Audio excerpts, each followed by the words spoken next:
Hey there, sports fan. Pro wrestling is full of insecure men. Hey, they shouldn't call him Ripper Savage. They should call him Peter Pantywaist. And insecure men are always desperate to prove that they aren't. They want to hear me, all right?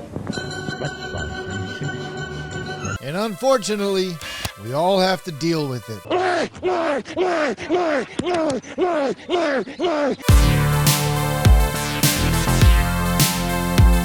Detroit Demolition was a ripoff of the much more popular tag team Actual Demolition, of which he was also a part of for like 5 minutes. They're not even supposed to be around in the area. And Demolition was allegedly a ripoff of the Road Warriors, which were most definitely a ripoff of Mad Max. And Mad Max was a ripoff of our actual not-too-distant future.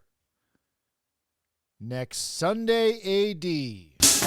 You see, Memphis wrestling didn't worry too much about copyrighted music, intellectual property, or... It operated like a gambling, knife-fighting boat out on international waters. What are you gonna do? Oh my God, you're gonna tell on me? So it stands to reason that their loyal Saturday morning TV audience didn't bat an eyelash at yet another blatant cable TV ripoff, insulting their intelligence, which... I mean, none of that stuff was true that he was talking about. We use soap down here. But even the most blatant trademark infringement cannot compare to the lengths men will go to prove their dominance. Walter? Oh, here we go. You see that? Oh. That's what you spend the heaven, bitch, and you want to test God, you come get it, shit stack. So in keeping with several thousand years of tradition, Detroit Demolition is here to break small things in front of us. Let me get around here. I'm going to interview a real man. Yeah, let me know if you see any. You can tell Double D is actually manly on account of how much he spent at Home Depot. Explain what's going on here, Ronnie Gossett. Demolition. This reminds me when, like, your nephew's trying to show you a magic trick he saw on TikTok.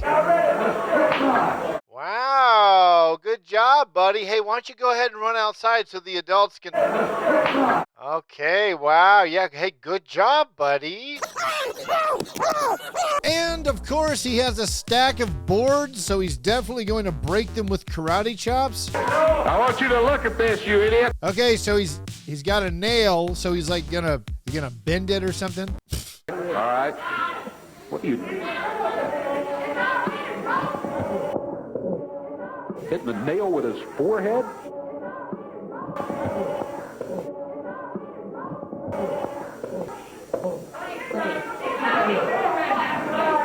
What about that, Ronnie? Yeah, instead of a hammer, he used the delicate casing for his most vital and precious organ to barely nail into wood. Hey, Ronnie P. Gossett, say something ironic. Look at this, you morons. Can any of you do this? But now it's time for an old tough guy pastime. Punching drywall. Nail through a board. Come on, anybody break a board. Okay, yeah, the announcer like, oh, BFD, I broke more plywood than that in an argument with my wife last night. But that's not enough. The insecure male not only needs to prove themselves irrationally, but also multiple times. You won't see a skinny, scrawny guy doing this. Bodybuilders? Yeah. I like skinny, scrawny guys. How about multimillionaires? 2 inches thick. How about 8 inches and thick? All right, Demo, let me see. How about loving and respectful? My testimony, I'm nothing but pure, and you like scrawny guys. All right, look at that. I know he'd trauma dump on us like that. Look at that. But can you do 3, Demo? Can we do 3? Nope. Look at that face. That's a man who knows he can't, but is in way too deep and will be forced to embarrass himself in front of everyone by failing, or otherwise face embarrassment for not trying. Which will he choose? Choose your fighter. No, 3 inches of boards is a lot of boards, Ronnie. I'll tell you what I will do. If anybody can do 3 boards, I'll admit that they beat me on this. Non-committal redirect. Detroit Demolition is in an unenviable position for any insecure person who has gotten themselves in too deep. He's gonna have to use his head to get out of this one. But I can take these right here.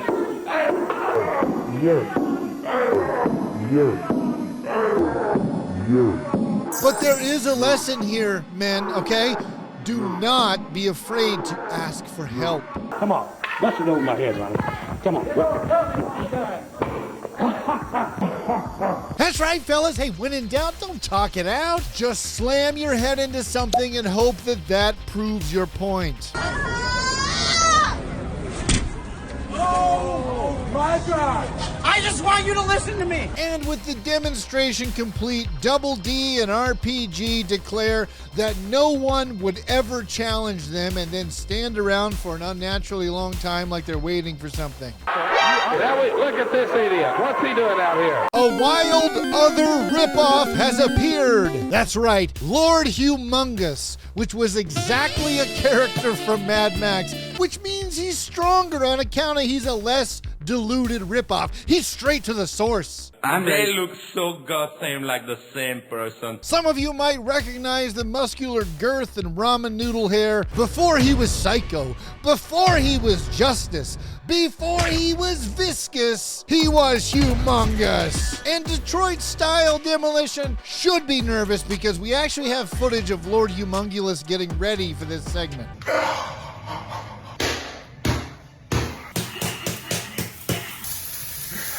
She broke 3 boards, you big boob. Now what can you do? Then Ronnie says the one thing in wrestling you're not supposed to say. That goof is on every kind of steroid made. It's a time-honored tradition. Get one of those rods. Show him the steel rod. Only thing left to do is compare rods. With some strained effort, Demolition does bend a thin bar like that's anything. So Lord Humongous does 2 of them faster and around his own neck for some reason. And in Tennessee, they are now technically married. Guys, is how stupid all this posturing is from like a larger societal standpoint sinking in at all? Right on cue, Detroit-style Demolition takes things a little too far. He then declares he's tough and literally has more guts in his larger waistline. But how can he prove it? I'll show you what I can do right here. You ever seen anybody get run over by a car? You No. ever seen anybody jump from 6 foot in the air and somebody's gut right with both Never. feet? Detroit Demolition has Ronnie grab a random fan, not a wrestling trainee at all, and has him climb up to the top rope. The announcers seem surprised that they picked one of the fans with shoes on. That's what it appears. At least got shoes. Double D puts a towel on his stomach because, come on, man. He's been in the men's room with those shoes on and he's about to jump and slam down on my spleen. He's not an animal. Demolition says, come on, jump. Now let's see you do that, steroid king. Skinny, scrawny, wish you were 8 inches and thick. Come on down to Steroid King and get what you need to repel women but deeply impress Chad from the gym. Exit 97 behind the Ponderosa. Steroid king, for guys with a too small thing. Detroit Demolition then hits Humongous in the back with a legitimately fake brick, which somehow knocks him out. Climbs up to the top rope, jumps off, and squeezes Lord Humongous like a tube of toothpaste. And that was that. You'd be forgiven for thinking that Lord Humongous would want his revenge. But realizing that the autonomy of women was their real enemy and refusing to go to therapy, take account for their own actions, or try to just be better, nicer guys, Detroit Demolition and Lord Humongous, rather than reflect, grow, or attempt emotional maturity, they did what any man afraid of therapy would do. They formed a tag team and started a podcast from the front seat of a Dodge Charger. Probably. Really hate to be the dude that f***s with us. You think? I mean, hell. Yeah.